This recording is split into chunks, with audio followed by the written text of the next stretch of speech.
Well, hello boys and girls. Last week we looked at getting along with other people. Now, do you remember the vocabulary word that means getting along with other people? Do you remember it? Yes, socialization. That's the big word we learned. Now, I want you to take a look at this picture. What do you see? You see two boys. They're fighting. They're not getting along. Boys and girls, when we socialize with other people, sometimes our wants, our needs will conflict with theirs. Now, do you know what the word conflict means? Well, it means a disagreement or a problem you may have with another person. Conflicts are a normal part of life. Okay? Conflicts can happen at home. You can have conflicts at home. You can have conflicts at school. You may have conflicts on the playground somewhere, school, or in your community. So we can have conflict with our sisters, brothers. We can have conflict with parents, with teachers, with other people who we don't even like.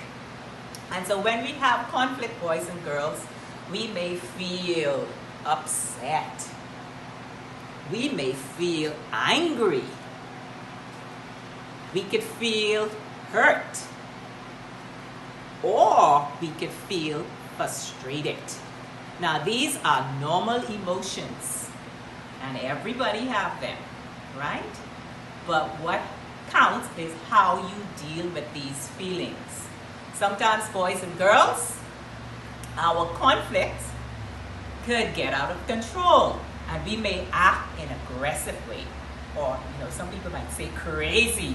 We stamp, we shout, we call other person's name, and and then what are we doing? We are provoking the next person, right? And perhaps they would behave the same way we do. And then what could happen? Eventually, it will turn into a fight.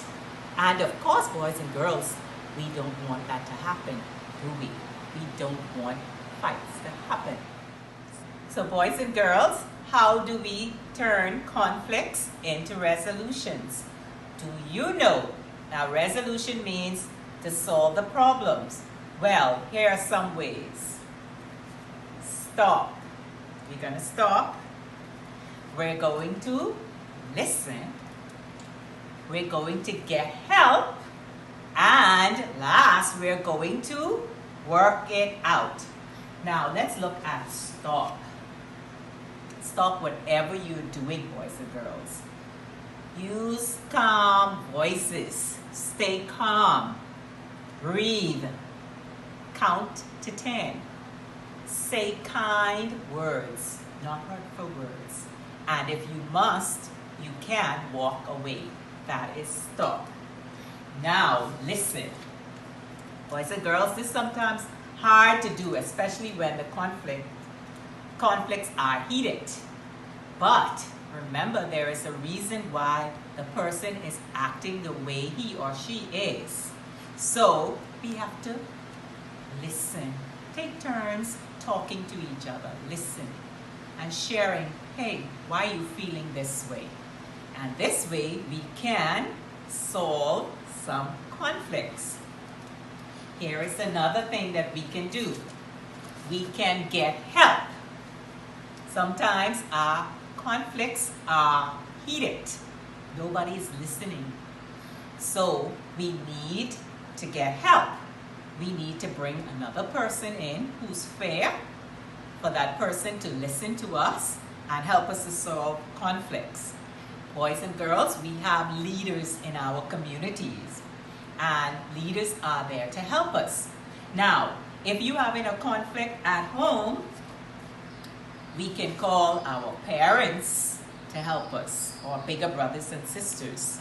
And also sometimes we might need the pastor to come in and minister to the family, talk, pray with the family, and help us solve conflicts that way. Okay, in our school, when we're having conflicts, we can call our teachers. You know, you do it all the time. And even our guidance counselors, we can call them. And sometimes in our community, when we're having conflicts, we can call police officers. These are leaders in our community. And then we may have to go to court. There are judges and lawyers who would help us to deal with our conflicts. And of course, boys and girls, if the conflicts are greater than what we can solve, we have a leader, our prime minister, right?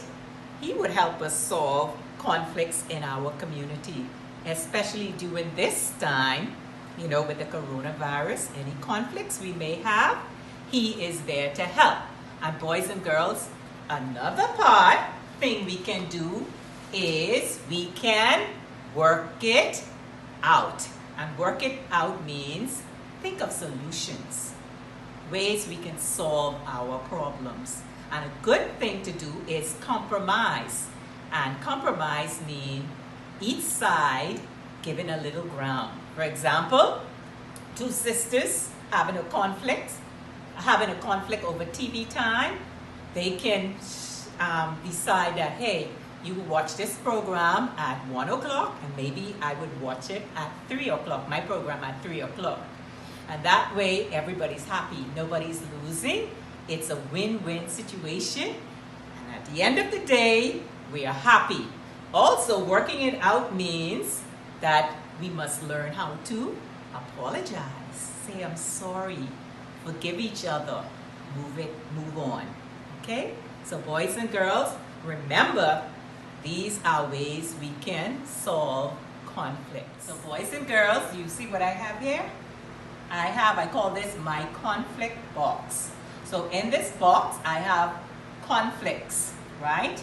I'm going to take a few out, read them to you, and you're going to decide if it's a good way to solve the conflict. We're going to choose the happy face, thumbs up. And if it's not so good, we're going to use the sad face, right? So let me take the first one out. So I'm going to read it to you and then you're going to decide. Okay. It says, Kristen poked Nathan while he was in line, and Nathan slapped him. Which one should I pick? Boys and girls, let's see. Happy face or the sad face? Which one? Sad face. Very good. Should Nathan slap him? No. Nathan should walk away or get help. Okay, so let me go back. Let's pick another one.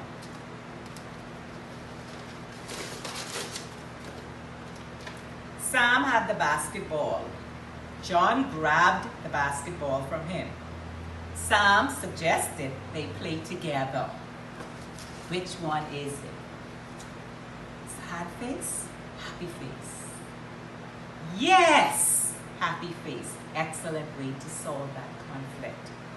Let's go to the box again. Here's another one. Okay. Mr. Cooper was having a disagreement with his neighbor. He went inside and got a gun. John quickly called the police. Good way? Which one? Excellent. Get help. Go and get a community leader who would solve the conflict, right? Okay. Have another one. Okay. Ashley called Mary black, ugly, and picky-head. Mary walked away and told her teacher, is it a happy face or sad face? Mary walked away, called her teacher. Excellent, boys and girls.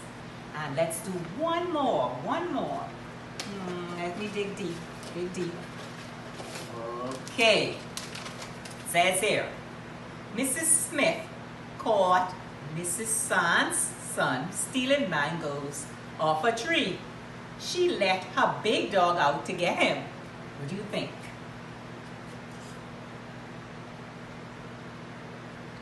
Ah, excellent. She shouldn't let the big dog out, right? How do you think she could solve the problem? Yes, she could simply talk to the son and say, you know what, if you really want the mangoes, you could ask, okay? Nicely. So boys and girls, remember, we will face conflicts every day when we socialize with each other. So now you know several things we can do to deal with them. Stop, listen, get help, work it out. Boys and girls, I hope you enjoyed today's lesson. Continue to stay safe. Continue learning. Until next time.